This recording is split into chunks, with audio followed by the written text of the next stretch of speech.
Lotus communique des bons chiffres de vente pour ses modèles électriques, notamment le Electra. En 2023, 63% des modèles livrés par la marque étaient 100% électriques. Lotus a également réalisé sa meilleure année en 76 ans d'histoire avec 6 970 unités écoulées. Eh ben, il semblerait que ça a été une bonne idée de faire des SUV au final. Même si, bon, ils auraient pu aussi continuer en parallèle des petits modèles électriques, faire un espèce de remake du Tesla Roadster 1 en Lotus Elise plus moderne. Franchement, ça aurait été stylé, je pense, hein. Une Lotus Elise plus moderne, électrique, sachant qu'en plus tu peux mettre au moins... ils avaient mis combien Tesla 70 kWh, je crois, dans la mise à jour du Roadster 1. Donc il y a moyen de mettre une grosse batterie là-dedans en plus, hein.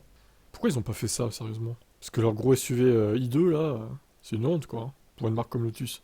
Lotus Elect affiche des performances assez exceptionnelles, 905 chevaux, moins de 3 secondes pour faire les 0 à 100.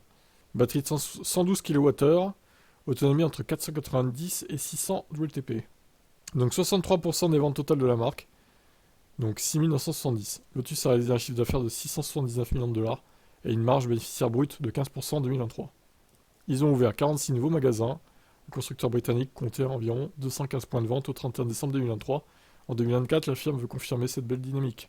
Il y a quelques semaines, Lotus a démarré la commercialisation de l'Emeya, son deuxième modèle électrique. Cette berline anti-Taycan est livrée en Chine depuis mars.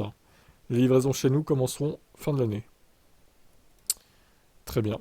Et là voilà, du coup. Au cours de l'année en cours, la société espère vendre 26 000 véhicules, toute motorisation confondue, et augmenter sa marge brute. Le PG de Lotus se dit satisfait des progrès et des résultats prometteurs obtenus en 2023.